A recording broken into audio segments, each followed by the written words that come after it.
Hi, Milt of MF Metalarts here, and welcome to another video on basic filigree techniques. In this video, I'll be demonstrating the making of powdered solder and soldering with powdered solder. As always, when following along with me, please observe standard studio and hygiene practices.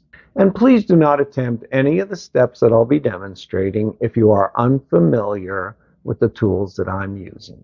Tools that we will be using for this video include a properly set up soldering area with very good ventilation, a torch that's hot enough to melt about 1 ounce of silver, a crucible that holds about 1 ounce of silver, an ingot, and tweezers and other tools that we will use to handle the crucible.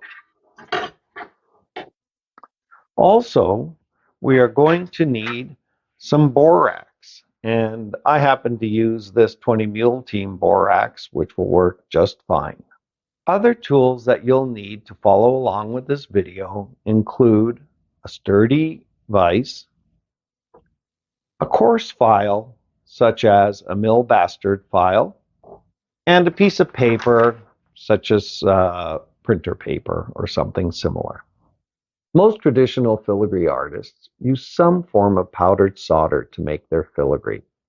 I personally prefer paste solder, but powdered solder has an important place both currently for making filigree, and also it has an important place in the history of filigree because powdered solder was probably the first type of solder used by artisans who made the first pieces of filigree.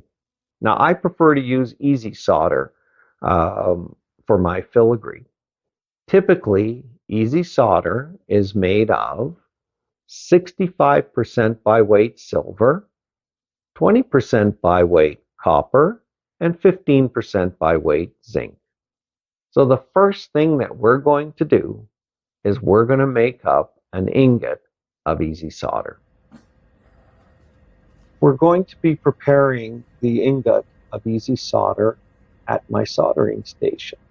I have really good ventilation, an ingot mold to pour the molten solder into, my torch that I'm going to use to heat up the ingot mold, and a crucible where I'm going to put all the materials, which includes sterling silver, copper, and zinc. I've rigged up my Orca torch so that I don't have to hold it, so it's hands-free for heating up the mold. I'm going to add a little bit of borax to the crucible. So now I'm starting to add the silver to my crucible. And I'm going to use a handheld torch to heat up my crucible because my Orca torch just doesn't have enough heat to melt an ounce of metal. And the silver is pretty much all molten, so I'm going to start adding the 6 grams of copper. The copper has melted nicely into the silver, and I'm just using a carbon rod to give it a good stir. So what I typically do is I add the zinc in right at the end, quickly mix it in. As you can see, it just melts right in, so I quickly mix it in.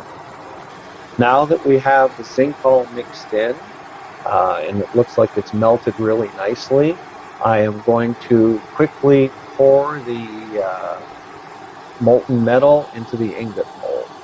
I'm now going to pull the ingot out of the mold, cool it, pickle it, and brass brush it. The next step in making our powdered solder is to take our ingot and file it down into powder.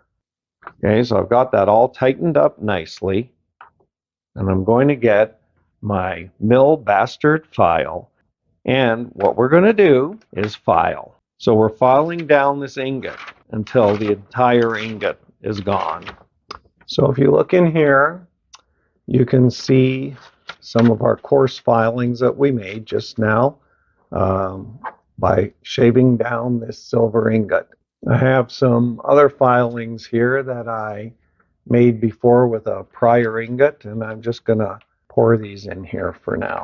I prepared this filigree flower in advance, and none of these petals are soldered in right now. They're all just compression fit into the flower. If the flower is made correctly, we can pick this up and none of the filigree wire filler falls out. Okay, that means it's made properly.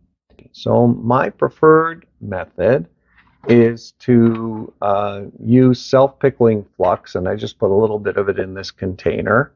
Just gently paint the flux onto the entire piece. And I set this up here. To apply the powder, I am going to use this guy. This is basically just, a little bit of a tube with screen. We scoop out some solder and then just sprinkle the powder. And you can see that that is well covered with powder already. All right, so we've got our piece ready to solder here. I'm going to light my torch and we're going to solder away here. If you've watched my other segments, you know that I like to solder in dim lighting so that I can actually see the color of the metal. If I can't see it really well, I will sometimes melt my filigree pieces. So soldering in the dimly lit room really makes a difference. And you can see already that solder's all melted. And I'm just going to hold it there for a little bit longer to make sure it's all flowed nicely. And we're done. Here we have the soldered piece, and it's been pickled and brass brushed, so it looks all nice and shiny, and we can examine it fairly carefully. And it looks to me that the soldering's been done quite well. There's no excess solder all over the piece, and everything looks nicely soldered in. But we have to do one more thing. We need to test to make sure that these filigree leaves are not going to fall out. For this type of filigree, I just like to push with my thumb, and I'm seeing that nothing is moving and that this piece of soldered filigree passes the soldering test. So there's lots of different ways to make powdered solder and to add flux to your powdered solder. And I've shown you the way that I prefer and the way that I use when I make my own powdered solder. So I hope you found this short video interesting and that you'll continue on to see the rest of the videos in the series. Thanks for watching.